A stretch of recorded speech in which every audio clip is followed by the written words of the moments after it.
sholat yang diturunkan kepada umat Islam. Dengan kita sama-sama bersolawat kepada Nabi.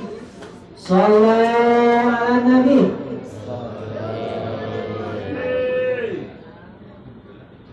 Pada Ustadz dipersilakan. Bismillahirrahmanirrahim. Assalamualaikum warahmatullahi wabarakatuh.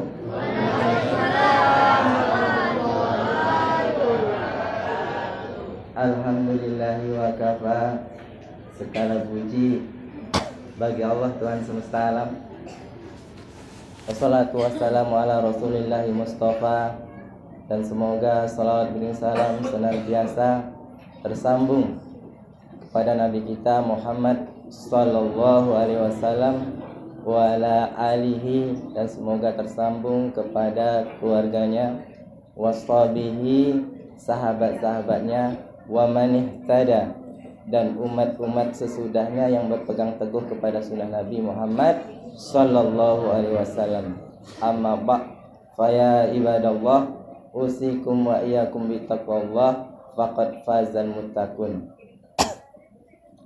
Yang saya hormati Bapak Sekdes Desa Teluk, yang saya hormati Bapak Imam, Bapak pengurus masjid, para ustadz, yang saya hormati Ustadz Randy Saputra, yang saya hormati penyuluh agama Ustadz Budi. Alhamdulillah, terima kasih Ustadz sudah jauh-jauh datang.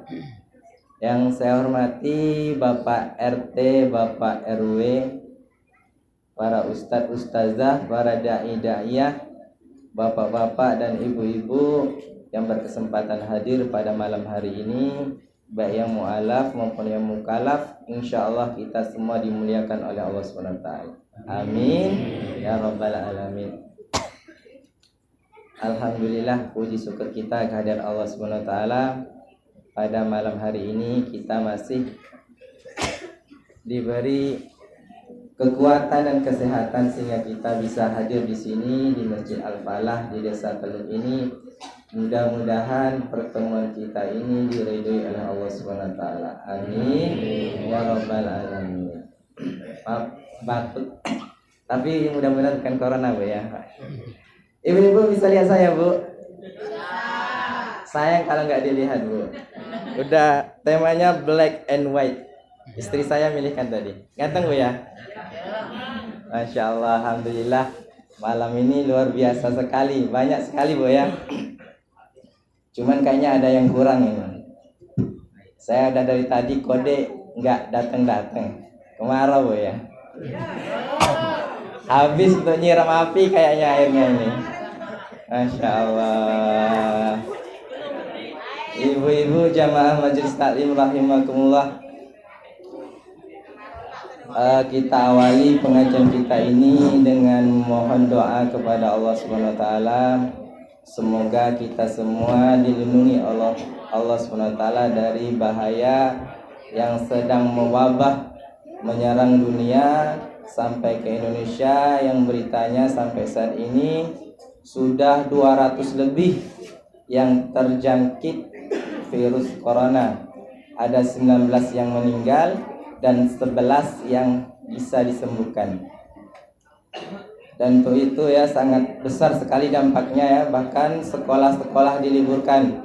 Dan salah satu dampaknya acara kita pada malam hari ini yang seharusnya diisi oleh Ustadz Gohan Matondang ditunda Bu.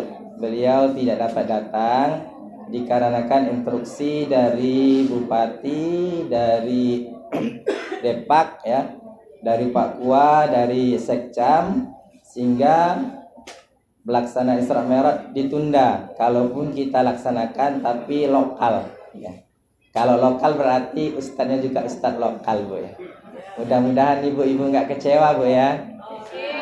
Untuk itu saya mewakili Yayasan Pembina Mu'alaf Risalah memohon maaf atas kejadian ini Bu ya. Ini tidak kami sengaja, semuanya terjadi karena kehendak Allah SWT. Ibu-ibu jamaah majelis taklim rahimakumullah ya. Bagaimana cara kita menghadapi virus yang sedang melanda sekarang? Banyak sekali beredar cara-caranya. Salah satunya kita perbanyak istighfar. Kita bertobat kepada Allah Subhanahu wa taala dan jangan sombong.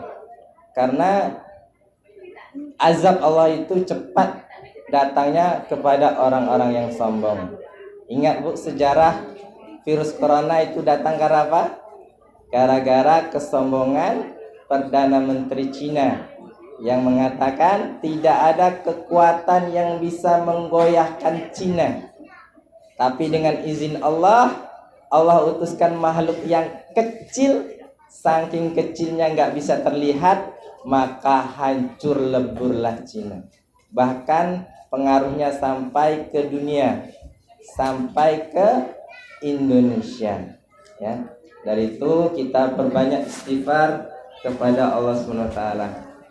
Kemudian yang kedua, kita perbanyak sedekah. Niatkan untuk menolak bala, untuk menghindari wabah.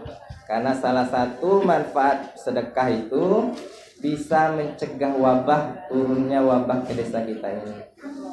Kemudian selanjutnya kita perbanyak doa kepada Allah Subhanahu wa taala semoga terhindar dari bencana tersebut.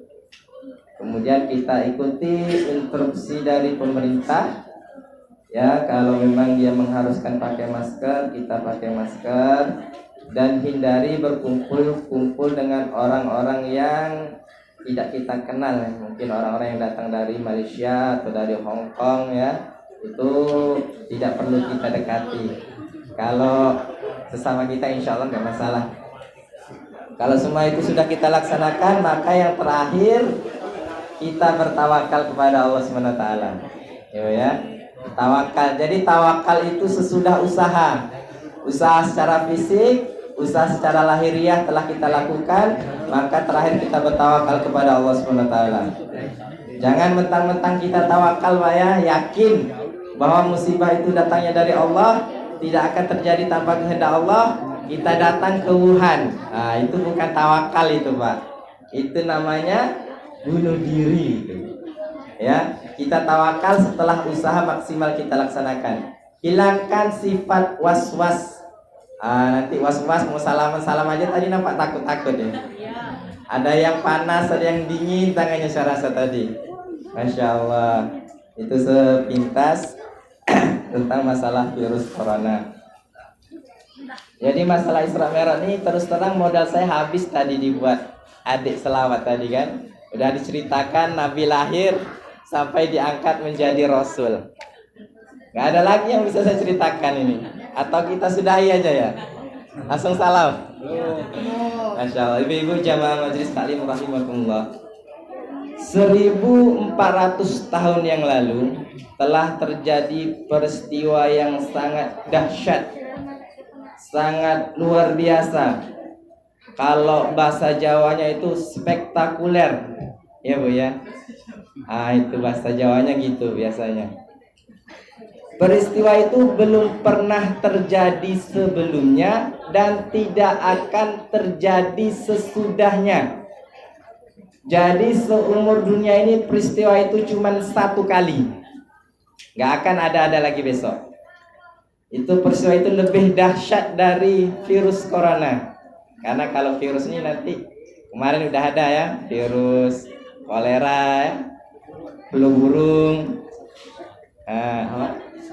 H1N1 banyak. Kalau peristiwa ini enggak, seumur hidup dunia cuma sekali terjadi. Peristiwa apa itu Pak? Ibu, peristiwa apa Bu? Isra wal Mi'raj, perjalanan Nabi Muhammad SAW dari Masjidil Haram yang ada di Mekah ke Masjidil Aqsa yang ada di Palestina. Kemudian Nabi naik ke langit pertama, langit kedua, langit ketiga, langit keempat, langit kelima, langit keenam, langit ketujuh, langit ke habis Bu ya. Langsung ke Sidratul Muntaha, langsung ke Mustawa. Ya, kena jebakan Batman. Ada berapa langit, Bu? Jadi peristiwa tersebut karena dahsyatnya Allah abadikan dalam Al-Quran. Terdapat dalam surah Al-Isra ayat 1. A'udzubillahi minasyaitonirrajim. Bismillahirrahmanirrahim. Subhanalladzi asra bi 'abdihi laila minal masjidil harami ilal masjidil aqsal ladzi barakna haulahu linuriyahu min ayatina innahu huwas samiul basir. Maha suci Allah yang telah memperjalankan hambanya di malam hari. Siapa hambanya ini, Bu? Siapa hambanya? Hambanya ini adalah seseorang yang rela bersusah payah untuk kita, rela dihina untuk kita, rela dicaci maki untuk kita, rela dikatakan penyihir untuk kita.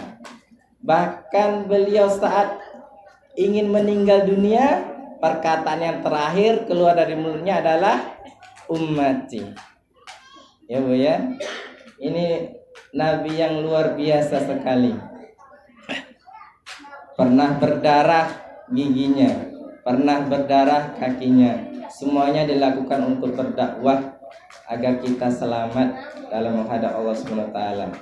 Selangkah pun Nabi tidak mau masuk surga sebelum umatnya sampai di pintu surga. Siapa dia, Bu? Nabi Muhammad Sallallahu Alaihi Wasallam. Jadi Allah menceritakan dalam Al-Quran, Maha suci Allah yang telah memperjalankan hambanya. Siapa hambanya tadi? Nabi Muhammad Sallallahu Alaihi Wasallam. Ila masjidil haram, minal masjidil harami ilal masjidil aqsa. Dari Masjidil Haram yang ada di Mekah ke Masjidil Aqsa yang ada di Palestina. Itu kalau sekarang, Bu, perjalanannya 2 malam 1 hari kalau naik bus. Kalau naik unta itu sampai sebulan 2 bulan, Ustaz ya. Itu Allah perjalankan cuma dalam 1 malam, nggak nyampe 1 malam. Sudah di Masjidil Aqsa, Nabi Muhammad SAW naik ke langit pertama, jumpa dengan bapaknya manusia. Siapa bapaknya para manusia, Bu? Nabi Adam. Kita ini sepintas saja mengingat ya Pak ya. Kemudian naik ke langit kedua, jumpa dengan Nabi Isa dan Yahya. Kemudian naik lagi ke langit ketiga, jumpa Nabi Idris. Kemudian naik ke langit keempat, jumpa Nabi Yusuf. Siapa Nabi Yusuf, Bu? Ingat, Bu? Enggak ingat Nabi Yusuf, Bu? Ibu lihat saya ingat Nabi Yusuf, Bu. Nabi Yusuf tuh orang yang paling ganteng. Itu Nabi Yusuf.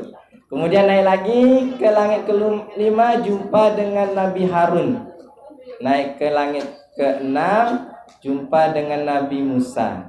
Kemudian sampai di langit 7, jumpa kepada bapaknya para nabi. Siapa bapaknya para nabi? Bu, Nabi Ibrahim alaihissalam. Kemudian ke Sidratul Muntaha, bertemu dengan Allah. Dalam satu riwayat diriwayatkan dialog Nabi dengan Allah. Nabi mengucapkan salam, at-tahiyatul mubarakatus salawatut thayyibatulillah. Kemudian dijawab oleh Allah, assalamu alayka ayyuhan nabiyyu wa rahmatullahi wa barakatuh. Kemudian Nabi jawab lagi, assalamu alayna wa ala ibadillahi sholihin. Kemudian para malaikat yang melihat peristiwa tersebut bersaksi, bersahadat, asyhadu alla ilaha illallah wa asyhadu anna muhammadar rasulullah. Kapan dibaca ini, Bu? Saat tahiyat. Tahiyat itu ketika kapan, Bu? Waktu sholat. Jadi Nabi ke langit mendapat perintah sholat. Berapa waktu sehari semalam, Bu? 50. Pertamanya 50 waktu. Kemudian Nabi minta keringanan sehingga dapatlah 5 waktu. Bayangkan, Pak, seandainya sehari semalam 50 waktu, nggak sampai setengah jam sholat. Nggak sampai setengah jam sholat.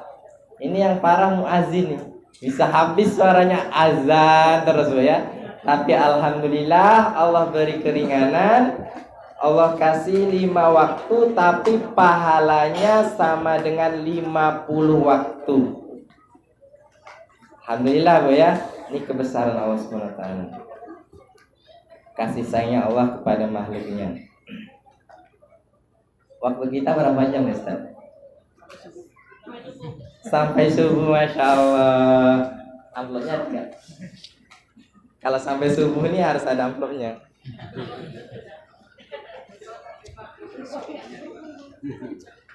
Insya Allah kita 1 jam Bu ya. Tadi kita mulai jam 8, sekarang jam 8.30, jam 9 kita selesai. Bapak-bapak, ibu-ibu jamaah majelis taklim rahimakumullah.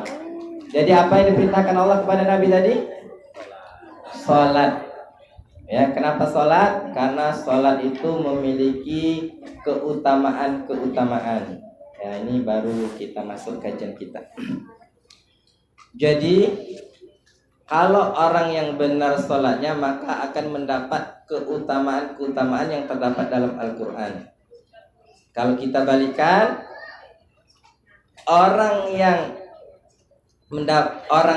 mendapat keutamaan itu adalah orang yang benar sholatnya. Jadi kalau orang tersebut tidak mendapat keutamaan-keutamaan yang akan saya sampaikan nanti, berarti kita introspeksi diri, ada masalah dalam sholat kita. Yang pertama, ada 5 nanti keutamaannya. Yang pertama itu orang yang sholat, orang yang benar sholatnya pasti akan menjadi orang yang baik. Dalilnya terdapat dalam Al-Quran, surah ke-29, ayat yang ke-45. Insya Allah kita semua hafal ayatnya Pak. Wa aqimus shalah inna sholata tanha anil fahsya wal munkar. Dirikanlah salat, kata Allah, karena apa? Karena orang yang benar salatnya pasti akan terhindar dari perbuatan keji dan mungkar, ya. Jadi keburukan-keburukan dalam dunia ini cuma 2 sumbernya Pak. Cuma 2 sumbernya Bu, yaitu fahsya dan mungkar. Fahsya itu keburukan yang bersumber dari syahwat. Maaf, zina, pornografi, porno aksi ya. Jadi kalau orang yang benar salatnya, maka insya Allah itu tidak akan berzina. Mustahil orang yang benar salatnya masih melihat hal-hal yang pornografi, ya. Kalau masih berbuat seperti itu berarti ada masalah dalam salatnya. Yang kedua, mungkar. Apa itu mungkar? Mungkar itu keburukan yang diingkari dari hati nurani yang bersumber dari nafsu perut dan akal, ya. Tama, ya, korupsi, mencuri, membunuh, ya. Jadi mustahil orang yang benar sholatnya tapi masih berbohong, masih menipu orang, masih mencuri, apalagi membunuh. Cuman sayang 1000 sayang, ya. Ironinya ada orang yang sholat, bahkan sholatnya berjamaah di masjid, pulang ambil sandal orang. Ini luar biasa ini. Berarti ada masalah dengan sholatnya, ya Bapak Ibu ya. Ya, kita jangan mengkritik orang, ya. Kita introspeksi diri sendiri, apakah kita masih melaksanakan hal-hal tersebut, ya. Jadi orang itu, manusia itu kalau bersalah dinasehati, dia menerima, bertobat dan berusaha memperbaiki. Ya, beda. Tahu beda manusia dengan setan, Bu? Manusia kalau salah dinasehati, mau memperbaiki. Tapi kalau setan salah, dinasehati malah sombong dia, nggak mau. Saya nggak Bu? Contoh, Nabi Adam manusia bukan Bu? Manusia Pak ya? Nabi Adam pernah salah? Apa kesalahan Nabi Adam? Apa kesalahan Nabi Adam? Apa Bu kesalahan Nabi Adam? Apa? Kesalahan Nabi Adam? Melanggar larangan ya, makan buah kuldi. Nabi Adam salah, ditegur oleh Allah. Surah kedua ayat ke-37. Fatalaqa Adamu min rabbih kalimatin fataba alaihi innahu wat-tawwabur rahim. Katakan salah, dikasih kalimat-kalimat taubat sama Allah. Kamu salah Adam, kamu harus bertaubat. Baca kalimat-kalimat ini. Apa kalimatnya? Terdapat dalam surah ke-7 ayat ke-23. Rabbana zalamna anfusana wa illam taghfir lana wa tarhamna latakunana minal khosirin. Jadi doa ini Bu kita bacakan di saat kita salah, insyaallah akan Allah ampuni. Ya, jadi Nabi Adam salah karena Nabi Adam manusia, dia mengaku, dia taubat, minta ampun kepada Allah, diajarkan bacaan taubat, maka dia baca, dia diampuni oleh Allah Subhanahu. Beda dengan setan. Apa kesalahan setan pertama Bu? Kesalahan iblis pertama kali sombong. Kenapa dia sombong? Rasa lebih. Apa kesalahan? Disuruh sujud, tidak mau. Sujud dengan siapa? Dalilnya terdapat dalam surah ke-7 ayat ke-12. Qala ma mana'aka ala tasjuda id amartuk. Kata Allah, setan, iblis, kenapa kamu tidak mau sujud sama Adam? Aku yang perintahkan kamu sujud. Kamu salah. Ya, bertobat. Kamu salah. Saya perintahkan sujud, kamu tak mau sujud. Apa kata setan? Ana khairum minhu. Khalaqtani min nar wa khalaqtahu min tin. Sombong iblis, setan. Tuh apa saya sujud sama Adam? Saya lebih baik daripada Adam. Saya diciptakan dari api, sementara Adam diciptakan dari tanah. Sombong dia. Beda sama Nabi Adam tadi Bu ya. Jadi kalau kita manusia dinasehati, kita salah, berarti kita bertaubat, perbaiki kesalahan kita. Kalau ada yang manusia, dia salah, dinasehati malah sombong, berarti dia jangan, bukan Bu, tetap manusia. Masya Allah. Cuman dia dipengaruhi setan. Nanti Ibu, suami Ibu dibilang ngeyel aja, Bapak ini dari dulu saya bilangin setan. Marah Bapak. Dipengaruhi setan Bu. Makanya kalau ada orang marah-marah, itu kalau disuruh istighfar Pak, istighfar itu salah. Bukan disuruh istighfar, ta'awudz. Karena orang marah itu dipengaruhi setan, maka kita ta'awudz.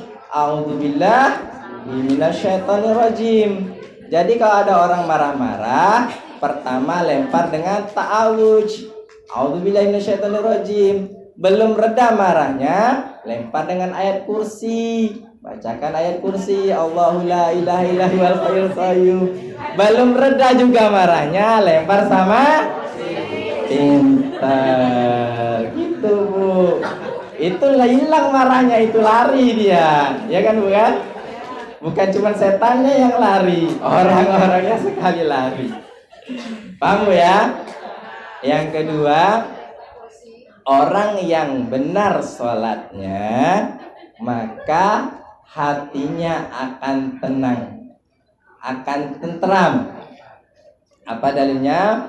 Terdapat dalam surah ke-13 ayat 28.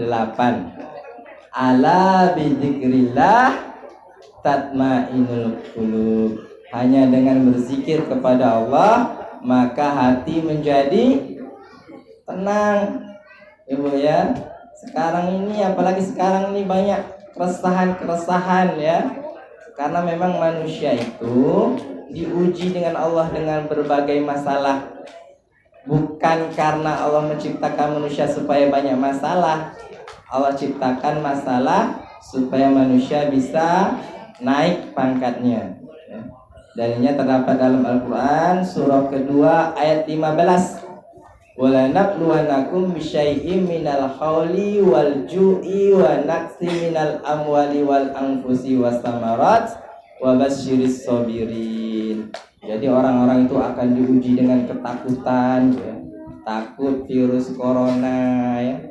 Takut tak dapat duit, akan diuji dengan kelaparan. Insya Allah bentar lagi kita puasa. Ustaz apa Ustaz? Insya Allah Ustaz Randy belum buka Bu. Kalau ada kue bolehlah kasih Ustaz ya. Puasa tadi. Akan diuji dengan kekurangan harta, kekurangan makanan ya. Maka berilah kabar gembira bagi orang yang sabar. Siapa orang yang sabar tersebut? Walladzina idza asabathum musibah qalu inna lillahi wa inna ilaihi raji'un. Jadi segala sesuatu itu datangnya dari Allah dan akan kembali kepada Allah ya. Kalau Allah berkehendak sebentar saja semuanya bisa berubah ya. Jadi jangan takut dengan virus corona Bu ya. Kalau berkehendak mencabut nyawa kita gampang Bu. Dikasih tsunami ribuan orang meninggal dunia. Dikasih gempa bumi ribuan orang meninggal dunia. Dikasih corona baru 11 orang yang meninggal dunia. Gempar ya, sampai sekolah pun libur. Masya Allah. Jangan takut sama penyakit, takut sama yang buat penyakit. Siapa dia? Allah. Ya. Kalau ditimpa musibah, dekatkan diri kepada Allah agar hati menjadi tenang. Ala bikrillah tatmainul qulub. Bagaimana caranya supaya hati kita tenang ya? Berzikir ya. Bisa berzikir dengan ucapan subhanallah, alhamdulillah, Allahu akbar. Bisa juga dengan membaca Al-Qur'an. Baca Al-Qur'an. Dalilnya terdapat dalam surah ke-15 ayat ke-9. Inna nahnu nazzalna dzikra. Sesungguhnya kami yang menurunkan Al-Qur'an sebagai zikir. Jadi kalau ibu gundah gulana ya, kelahi sama bapak, baca Al-Qur'an.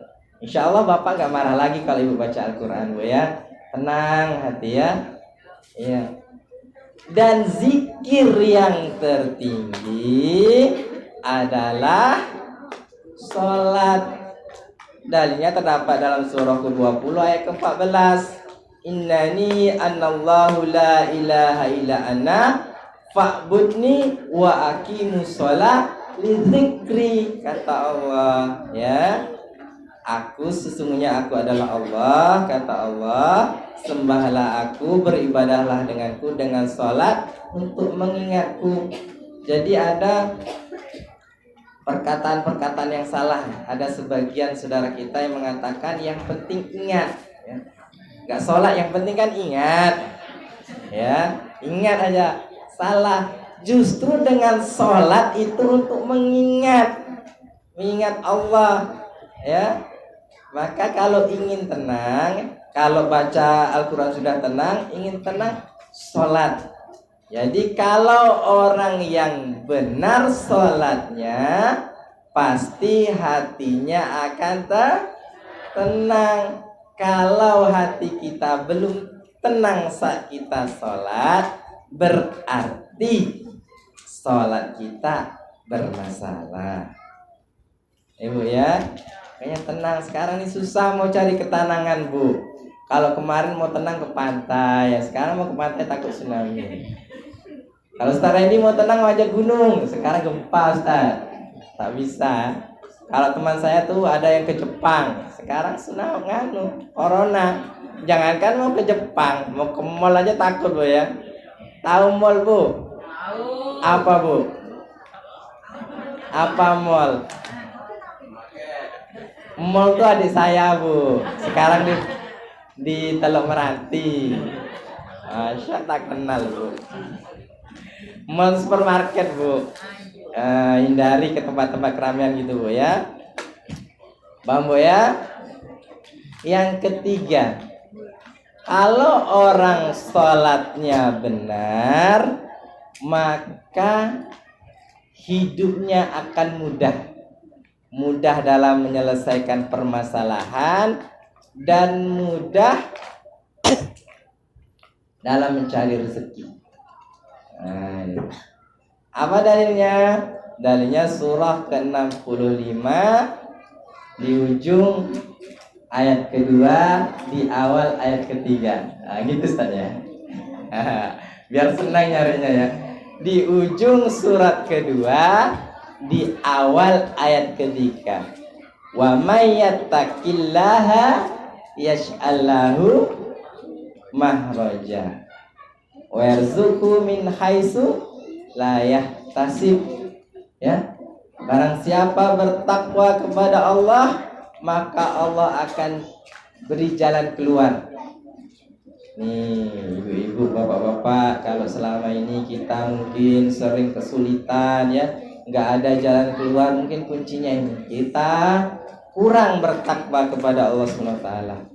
Bahkan bukan cuma dalam masalah aja dipermudah Bu ya Pak, bahkan dalam rezeki, wa yarzuqhu min haitsu la yahtasib, akan diberi rezeki dari arah yang tidak disangka-sangka.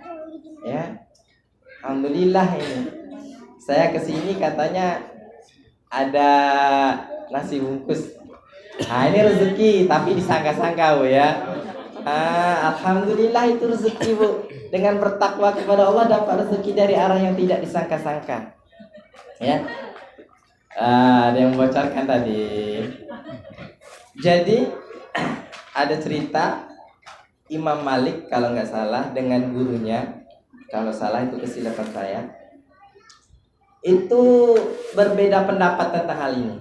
Guru Imam Malik mengatakan kalau ingin dapat rezeki harus usaha dulu, ya. Imam Syafi'i. Oh, kebalik berarti. Imam Syafi'i sama gurunya. Imam Syafi'i sama gurunya, alhamdulillah. Jadi rezeki itu Bu, rezeki itu dibagi menjadi dua. Ada yang rezeki didapat dengan dicari, disebut dengan adullah, keadilan Allah. Karena adilnya Allah itu silahkan semua orang mencari rezeki, pasti dikasih dengan Allah. Dan ada rezeki yang mencari. Rezeki yang mencari, rezeki itu yang mencari kita. Caranya dikatakan takwa tadi. Ini cerita Imam Syafi'i dan gurunya. Guru Imam Syafi'i itu Imam Malik. Jadi berbeda pendapat kata Imam Syafi'i. Rezeki itu didapat dengan dicari, ya enggak Bu? Kita cari dulu baru dapat rezeki. Kalau kata Imam Malik enggak. Rezeki itu bisa mencari kita. Jadi suatu saat Imam Syafi'i turun gunung Ustaz ya. Ada sebagian penduduk lagi panen anggur atau anggur. Pokoknya buah ya. Anggur atau kurma saya lupa.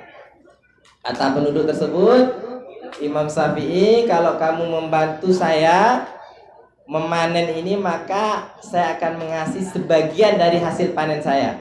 Wah, Imam Syafi'i suka Bu. Sukanya bukan mendapat ini, sukanya bahwa pendapatnya benar. Dengan saya bekerja, saya dapat rezeki, kata Imam Syafi'i. Wah, maka Imam Syafi'i dapat anggur kalau nggak salah, hasilnya kerja tadi dibawalah ke Imam Malik. Nah, maka Imam Syafi'i bilang sama Imam Malik, wahai guru, sesungguhnya tadi ditekankan sama dia, ketika saya membantu penduduk, saya kerja, saya dapat rezeki. Nah, berarti kan dicari rezekinya Pak ya, rezeki anggur.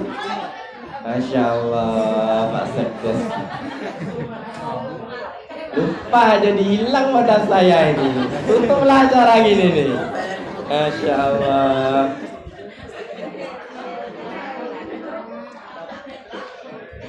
Sampai di mana kita tadi, Bu? Nah, kan Ibu lupa blank, Ibu. Imam Syafi'i ya. Jadi Imam Syafi'i dapat rezeki, merasa dia sudah berusaha baru dapat rezeki, bilang sama Imam Malik, "Wahai guru, saya tadi bantu penduduk, saya dikasih bagian ini saya kasih sama kamu." Kata Imam Syafi'i. Dia nggak ngomong kalau dia benar, cuman gurunya tahu kan.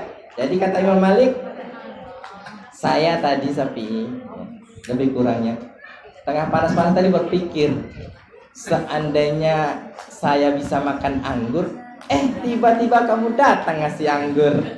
Ya, jadi pendapat siapa yang betul? Imam Malik nggak perlu mencari rezeki, dapat rezeki, ya kan? Imam Syafi'i tadi dengan bekerja baru dapat rezeki. Jadi rezeki itu terbagi dua. Ada rezeki yang harus kita cari, ada rezeki yang mencari kita. Masya Allah, dengan cara apa? Meningkatkan takwa. Alhamdulillah, Bu, saya sering mengalami hal-hal demikian. Masya Allah, Ustaz ya. Boleh cerita sedikit, Bu? Cerita banyak? Enggak mau saya. Jadi kemarin bongkar-bongkar rahasia, Bu ya. Alhamdulillah, waktu saya umur kemarin, alhamdulillah itu kan gratis. Umrohnya gratis. Alhamdulillah, itu rezeki tidak saya cari, Bu, datang sendiri. Bukan saya yang mencari, donatur yang mencari. Alhamdulillah. Kemudian saya sudah berpikir, punya uang saya 1,5 juta. Jujur-jujur aja, Bu ya. Saya mau pergi umroh, bapak saya nelpon, kalau mau pergi itu harus kenduri dulu. Saya uang segini mau kenduri untuk ongkos apa gitu kan.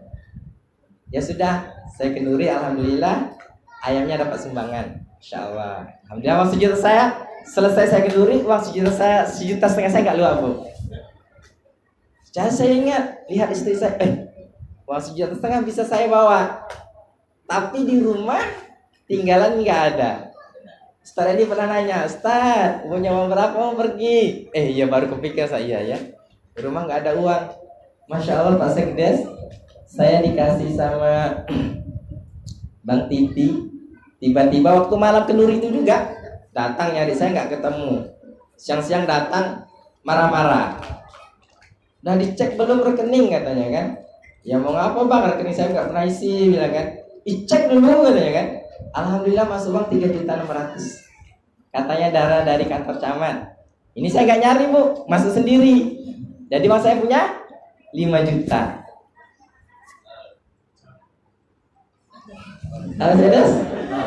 Alhamdulillah. Saya bawa ke Arab Saudi. Berapa saya bawa? Lupa saya, Pak Sekdes. Jadi intinya saya bawa ke Arab Saudi uang tersebut. Kemudian saya belikan barang.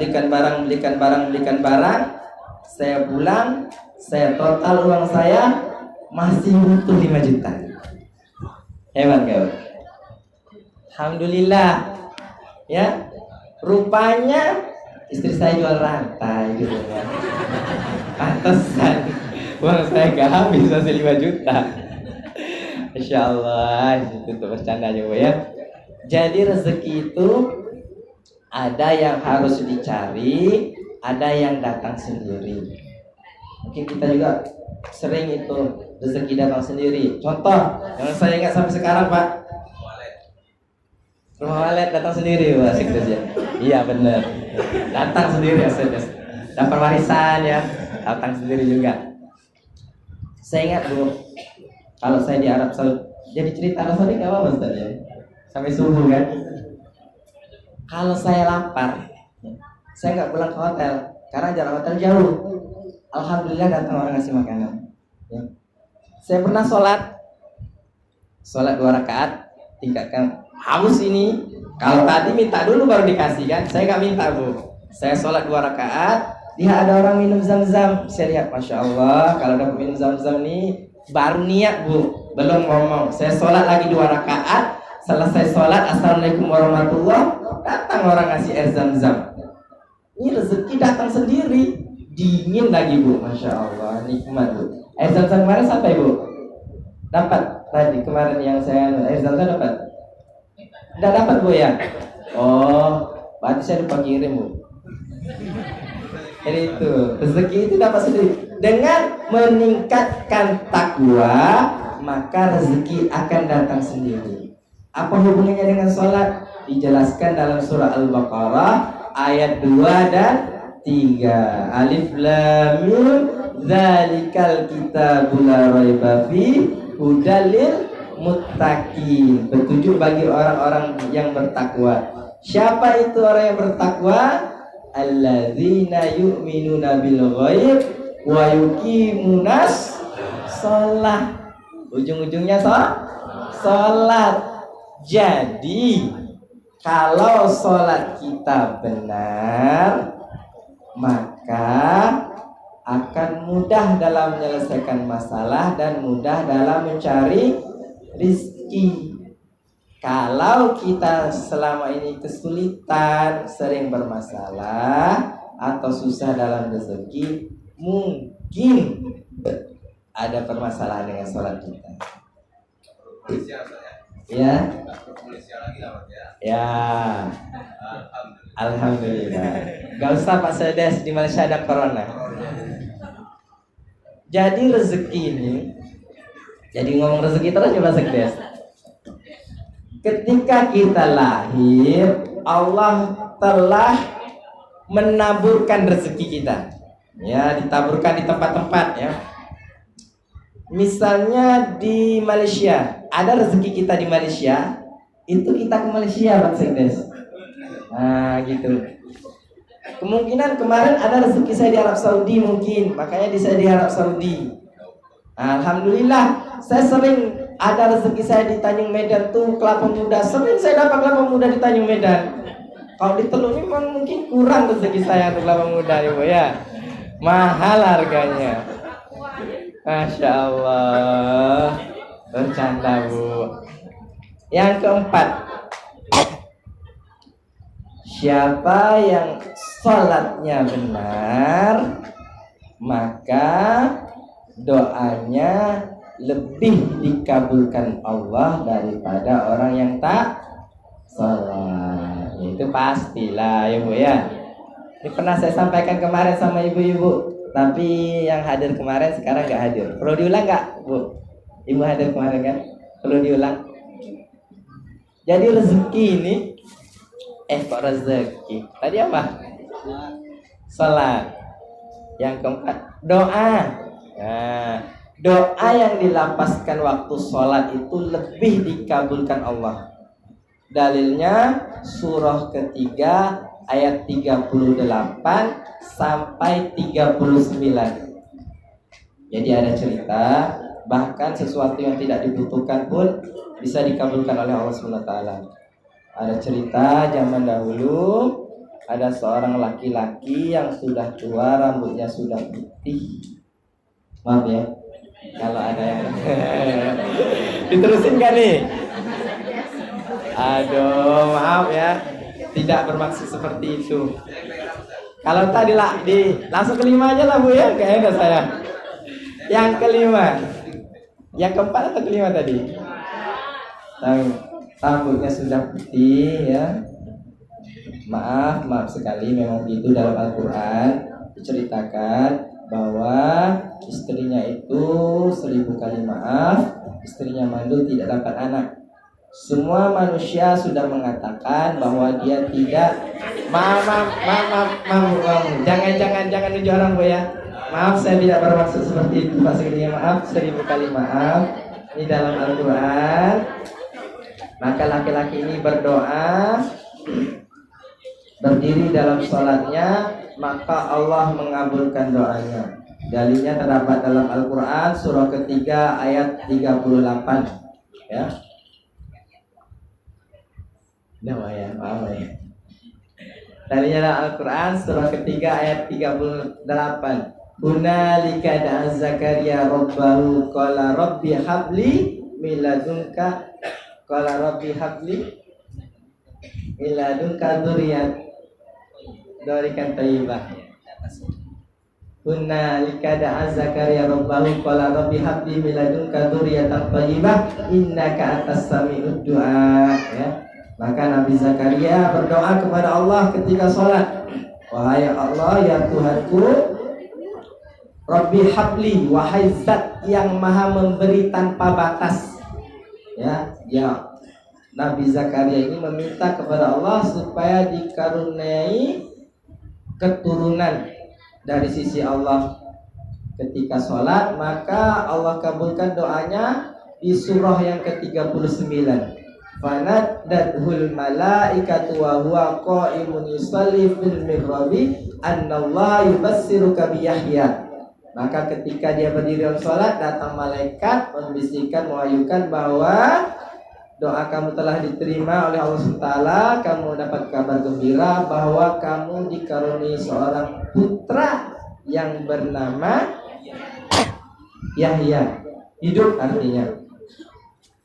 Ini Bu, orang zaman dahulu pengen sesuatu yang mustahil, doa kepada Allah SWT. Kalau orang zaman sekarang pengen sesuatu, kena musibah sesuatu, keluar status. Pengen kurus, pengen OTW. Kalau orang dulu mintanya sama Allah, ya, ketika sholat.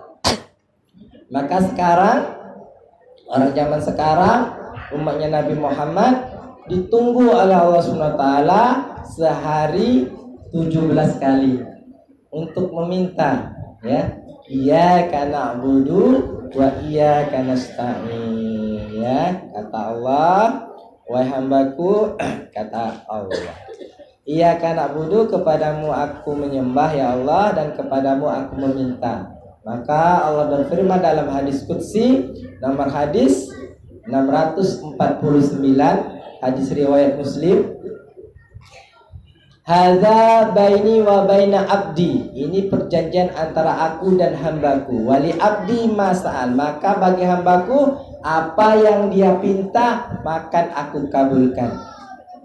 Ya, ini perjanjiannya Pak Ibu. Ini perjanjian kita. Kalau sanggap 2 orang kita sudah Bu ya. Ini udah 1 yang sanggap saya lihat tadi. 1 lagi. Jadi kalau mau pada selesai sanggap aja Bu. Apa perjanjian hamba dengan Allah Bu? Yang hadir kemarin, apa perjanjiannya? Ya. Perjanjiannya Allah berfirman tadi dalam surah ke-20 ayat 14. Anani anallahu la ilaha illa ana fa'budni, kata Allah. Fa'budni, sembahlah aku. Apa kita baca? Iya karena budu. Iya Allah, sekarang aku menyembahmu. Ya.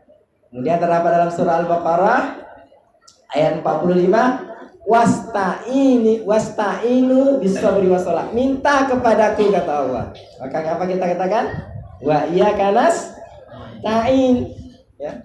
Allah suruh kita sembah, ya karena budu, ya Allah sekarang aku sembah kamu. Allah suruh kita minta, ya wa iyyaka nasta'in, ya Allah sekarang aku minta sama kamu. Maka kata Allah, ini perjanjian aku dan hambaku, maka bagi hambaku apa yang kamu minta akan aku kasih. Nah ini. Kapan bacanya ya karena budu, ya karena nasta'in Bu? Saat sholat. Berarti doa orang di dalam sholat lebih dikabulkan Allah dari doa orang yang tidak sholat. Saat sholat ya karena budu, ya karena nasta'in, saat berdiri atau duduk Bu? Tadi Nabi Zakaria dikabulkan doanya saat berdiri, saat duduk? Berdiri dalam sholat. Sama Bu? Insyaallah Bu ya. Jadi kita nanti kalau pas sholat, saat baca iya karena budu, iya karena nasta'in, itu niatkan dalam hati apa yang kita minta. Jangan lapaskan Bu ya. Yang pada praktek kemarin nanti iya karena budu, iya karena nasta'in. Ya Allah HP ya Allah. Ya Allah 50 udah masuk Mas ya. Batal sholatnya. Karena dalam sholat nggak boleh berucap sesuatu selain bacaan sholat. Biarpun ucap batal sholat Bu. Ya, saya sering lihat ini Ibu-ibu, bapak-bapak terus itu bawa anak. Saat sholat mata lirik, nah, batal sholatnya Bu ya, nggak boleh. Ya. Justru kalau bergerak malah nggak batal Ustaz ya, boleh. Misalnya ibu tengah sholat lewat ular, pukul. Berapa kali pukulnya Bu? Berapa kali boleh? Kalau satu kali nggak mati mah, pukul gini langsung gini dah.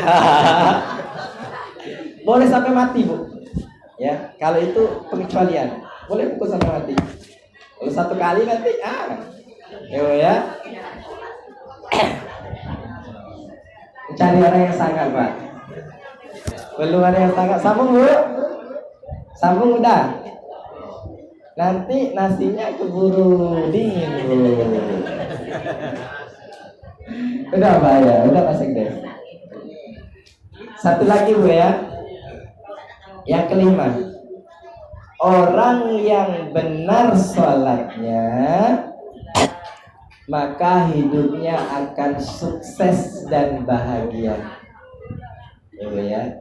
Kadang ada orang sukses tapi tak bahagia, kaya tapi susah hidupnya, kaya tapi susah, kaya tapi bersedih sengsara ya. Ada orang yang miskin tapi hatinya senang. Kalau saya suruh milih, ibu pilih yang mana? Pilih kaya tapi sengsara atau miskin tapi senang?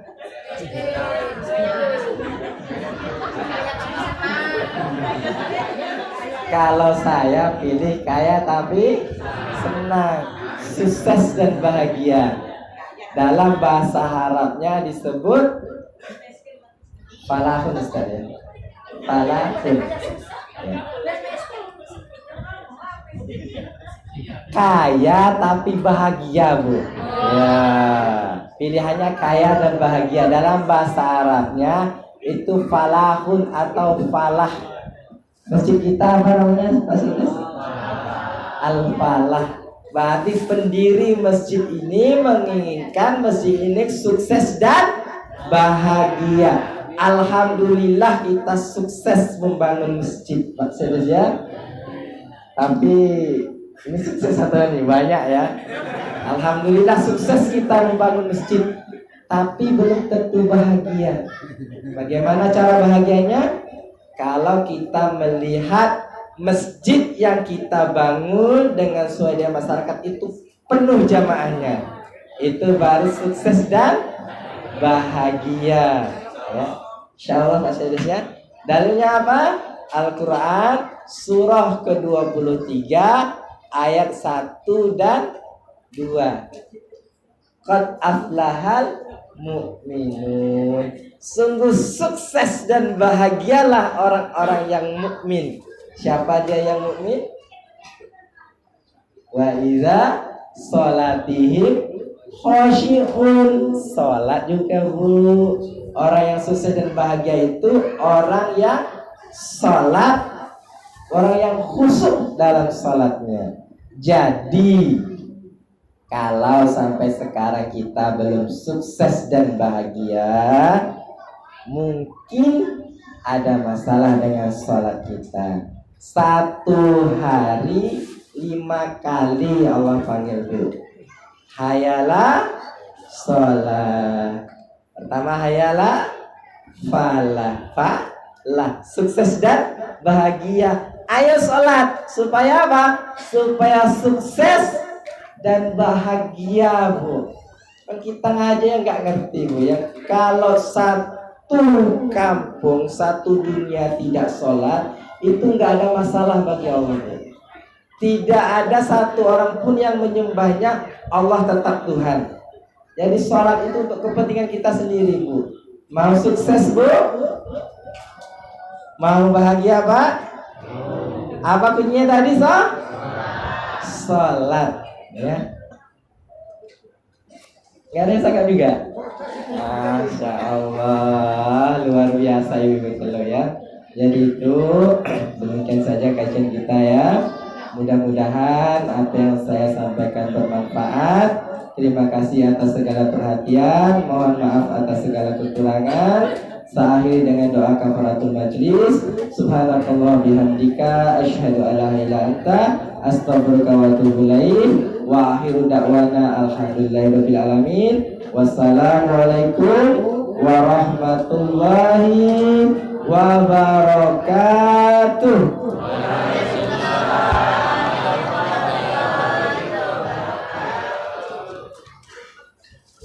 Alhamdulillah luar biasa tadi kausya dari Ustaz kita Ustaz Abdul Rahman.